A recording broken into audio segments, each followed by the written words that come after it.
Hello दोस्तों, बच्चे और सीखना का 7वां यूनिट हम इस वीडियो में डिस्कस करने वाले हैं, जिसका नाम है विशेष आवश्यकता वाले बच्चे। विशेष आवश्यकता वाले बच्चों के बारे में हम दोस्तों पीछे के वीडियो में भी काफ़ी बार बात कर चुके हैं। CWSN कैटेगरी के जो बच्चे आते हैं, जिनमें श्रवण संबंधित प्रॉब्लम होती है, दृष्टि संबंधित प्रॉब्लम होती है या फिर बोलने संबंधित समस्याएं जिनमें होती है, उनको विशेष आवश्यकता वाले बच्चे कहते हैं। इसी बीच दोस्तों आपको कुछ बिंदु जो हम इस यूनिट में डिस्कस करने वाले हैं, उनमें पहला बिंदु है कि ये विशेष आवश्यकता वाले बच्चे क्या होते हैं, अभिप्राय क्या है, उनके बारे में डिस्कस करेंगे। साथ में बात करेंगे विशेष आवश्यकता वाले बच्चों की पहचान कैसे होगी, क्या होगी, और उसके बाद में हम बात करेंगे क्षति, अपंगता व अक्षमता के प्रति जो विशेष आवश्यकता वाले बच्चे हैं, उनके प्रति समाज का क्या दृष्टिकोण है, सामाजिक दृष्टिकोण के बारे में हम बात करेंगे। और उसके बाद में हम बात करेंगे इस यूनिट में विद्यालय में विशेष आवश्यकता वाले बच्चों के समावेशन की चुनौतियाँ, कि विद्यालय में किस प्रकार से उनका व्यवहार होता है या फिर वो विद्यालय में ढलने में क्या-क्या चुनौतियाँ उनको आती है, विद्यालय में उनकी पढ़ाई कैसे हो पाती है। इसी के साथ में हम बात करेंगे विशेष आवश्यकता वाले बच्चों के लिए सरकार के क्या प्रयास हैं और अभिभावकों की क्या भूमिका है, उन सब के बारे में बात करते हुए हम कोशिश करेंगे इस यूनिट में, जो ये 7 नंबर का आपका 7वां यूनिट है, तो इसके 7 नंबर आपके पक्के हो जाएँ। तो वीडियो को पूरा देखिए, चैनल पर नए हैं तो सब्सक्राइब कर लीजिए इसी तरह के इंपॉर्टेंट वीडियोज़ के लिए। पहला बिंदु आइए दोस्तों डिस्कस करते हैं, जिसका नाम है विशेष आवश्यकता वाले बच्चों से अभिप्राय के बारे में जानते हैं। देखिए, कक्षा कक्ष में एवं विद्यालयों में ऐसे बच्चे होते हैं जिनकी ज़रूरतें विशेष प्रकार की होती है। कुछ बच्चे अक्षरों को उल्टा लिखते हैं, कुछ की श्रवण शक्ति कमज़ोर होती है, कुछ की बुद्धि कमज़ोर होती है, कुछ बच्चों के उच्चारण सही नहीं होते हैं, तो कुछ को साफ दिखाई नहीं देता है। अतः स्पष्ट है कि शारीरिक एवं मानसिक बुद्धि की दृष्टि से अपूर्णता या फिर असमर्थता, जो कि बच्चों को किसी भी रूप से सामान्य क्रियाओं में भाग लेने से रोकती हो या फिर सीमित करती हो, विशेष आवश्यकता कहलाती है।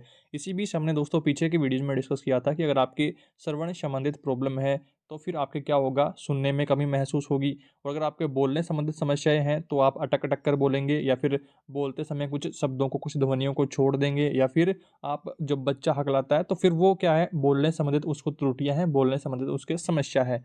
और अगर आपके दृष्टि संबंधित समस्या है, तो फिर आँख में बार-बार पानी आएगा, आँखें लाल हो जाएगी, आँखों में दर्द की शिकायत रहेगी। तो इस तरह के ये जो समस्या के लक्षण हैं, तो वो आपको ध्यान में रखने हैं। इस तरह का प्रश्न भी, ऑप्शनल प्रश्न आपके पूछ सकता है। दृष्टि संबंधित समस्या कौन-सी है? 4 ऑप्शन देकर के आपको पूछेगा कि कौन-सी दृष्टि संबंधित समस्या है, या फिर श्रवण संबंधित समस्या के लिए भी 4 ऑप्शन देकर के पूछेंगे कि कौन-सी श्रवण संबंधित समस्या है, तो वो आपको ध्यान रखना है। इसके बाद में आगे बढ़ते हैं और बात करते हैं अगला बिंदु विशेष आवश्यकता वाले बच्चों की पहचान के बारे में।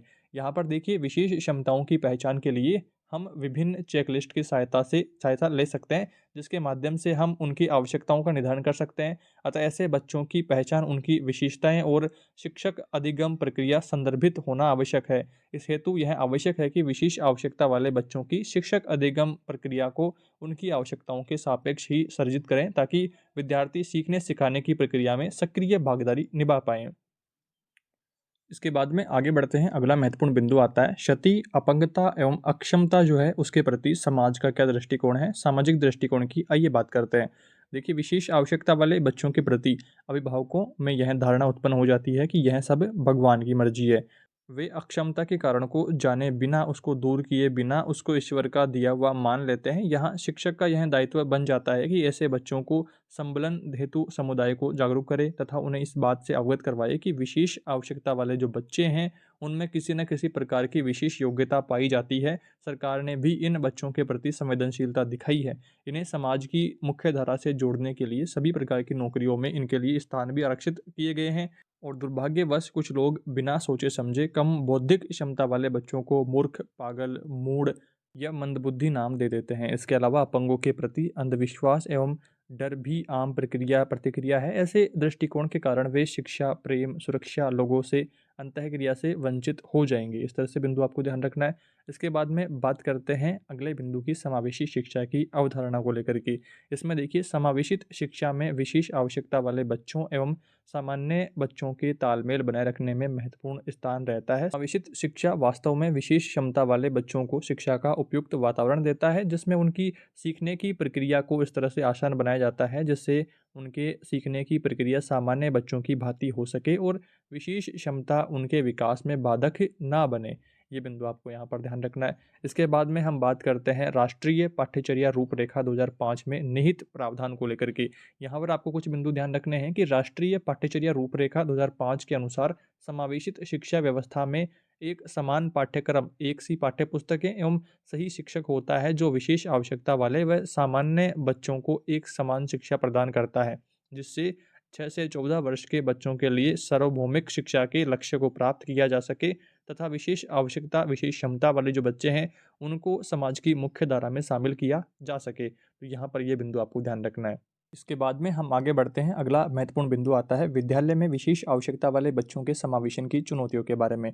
यहाँ पर देखिए, विशेष आवश्यकता वाले बच्चों में किसी एक या अधिक प्रकार की आवश्यकता हो सकती है। बच्चे की विशेष आवश्यकता के कारण उसकी कठिनाइयाँ भी विविधता लिए हुए हो सकती है। समस्याएं उसकी शिक्षा में बाधक ना बने, इसके लिए उसकी ज़रूरतों पर ध्यान देना एवं उनकी जो कठिनाइयाँ हैं, उसकी कठिनाइयों का निवारण आवश्यक है। इसके लिए 3 चरण हैं। पहला क्या है, विशेष आवश्यकता का प्रकार पता करके, उसमें हो रही समस्याओं का पता करके और फिर उनका निवारण करके। बच्चों में निम्न समस्याएं हो सकती है। पहली समस्या क्या है, दृष्टि संबंधित, दूसरी है श्रवण संबंधित, तीसरी है अस्थि संबंधित विकार, चौथी है मानसिक संबंधी और पांचवा यहाँ पर है सीखने संबंधित समस्या हो सकती है। इसमें आपको देखिए निवारण को लेकर के कुछ बिंदु आपको यहाँ पर ध्यान रखने हैं। सबसे पहले हम बात करते हैं दृष्टि संबंधित यानी कि देखने संबंधित समस्या के निवारण के बारे में। तो इस समस्या के निवारण हेतु संबंधित जो बच्चा है उसको आगे बिठाया जाना चाहिए फर्स्ट लाइन में, और श्यामपट्ट जो बोर्ड है उस पर बड़े अक्षरों में लिखना चाहिए ताकि बच्चों को सभी को ठीक तरीके से दिखे। शिक्षक सामग्री में चित्र, रंग, वस्तु, पुस्तक आदि का जो आकार है बच्चे के अनुकूल रखा जाना चाहिए, थोड़ा सा बड़ा आकार रखा जाना चाहिए ताकि जो दृष्टि बाधित बच्चे हैं उनको अच्छी तरह से वो दिख जाए।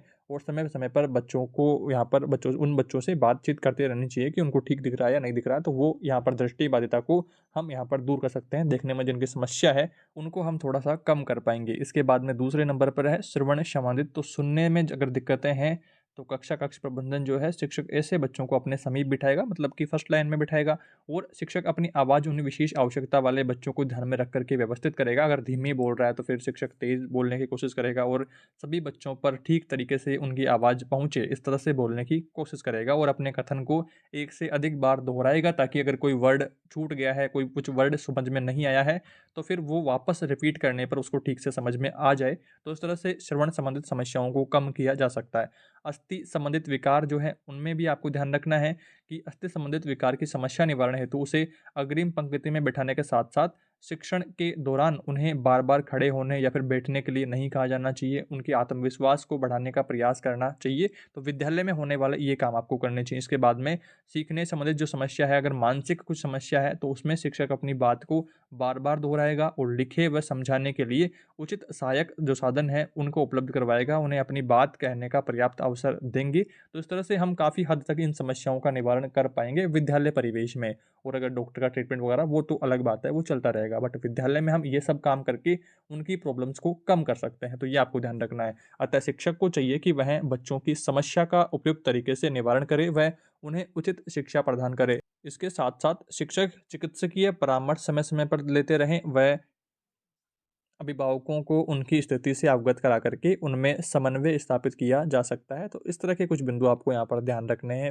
बहुत आसान सारे बिंदु हैं, तो आपको अच्छी तरह से ठीक ठीक समझ में आ गए होंगे। इसके बाद में अगला बिंदु हम डिस्कस करते हैं, समावेशी शिक्षा के लिए भारत सरकार के क्या क्या प्रयास है, आइए उनको डिस्कस करते हैं। तो वर्ष 1995 में भारत सरकार ने विशेष आवश्यकता वाले व्यक्तियों की शिक्षा के लिए अधिनियम PWD 1995, ऑप्शन देकर के आपको प्रश्न पूछा जा सकता है कि भारत सरकार ने विशेष आवश्यकता वाले बच्चों या फिर व्यक्तियों की शिक्षा के लिए कौन सा अधिनियम पारित किया या फिर कब पारित किया। तो वो PWD 1995 आपको ध्यान रखना है। PWD 1995 पारित किया गया जिससे विशेष आवश्यकता वाले बच्चों को समान अवसर, पूर्ण भागीदारी तथा उनके अधिकारों के संरक्षण को प्राथमिकता दी गई। इसके आधार पर विशेष आवश्यकता वाले बच्चों को पुनर्वासित करने के लिए महत्वपूर्ण तथा उपयुक्त वातावरण निर्माण करने की जो अवधारणा है वो भी प्रतिपादित की गई। तो भारत सरकार ने काफ़ी प्रयास किए हैं, उनको आपको संक्षेप में यहाँ पर ध्यान रखना है।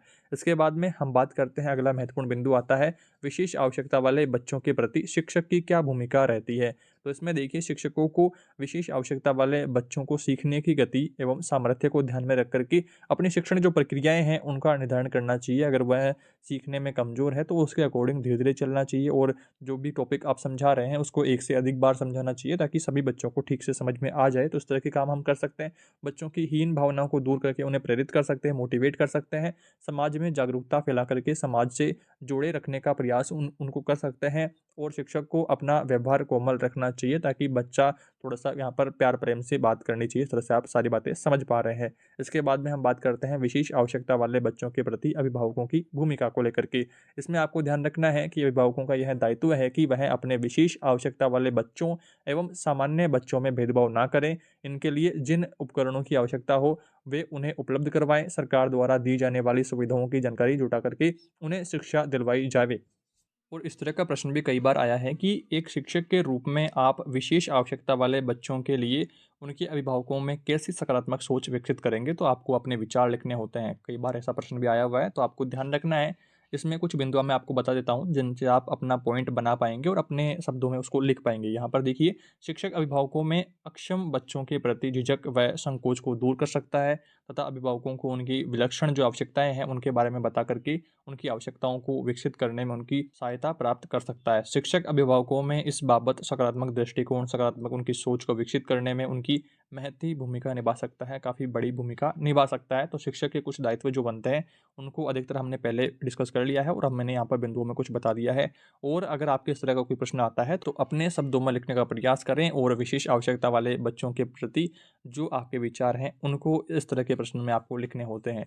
इस तरह से दोस्तों हमने 7वीं यूनिट के कुछ महत्वपूर्ण बिंदुओं को डिस्कस कर लिया है और हमने 7 नंबर के जो क्वेश्चन आपके इस यूनिट में बन रहे हैं, उन सबको लेकर के बात कर ली है। उम्मीद करता हूँ आपके सारे डाउट्स इस वीडियो में दूर हुए हैं। फिर भी कोई डाउट रहता है, फिर भी आपकी कोई समस्याएँ रहती है, कमेंट करके ज़रूर बताइए। चैनल पर नए हैं तो सब्सक्राइब कर लीजिए इसी तरह के इंपॉर्टेंट वीडियोज़ के लिए। जल्दी मिलेंगे अगली यूनिट के साथ। Thank you for watching this video.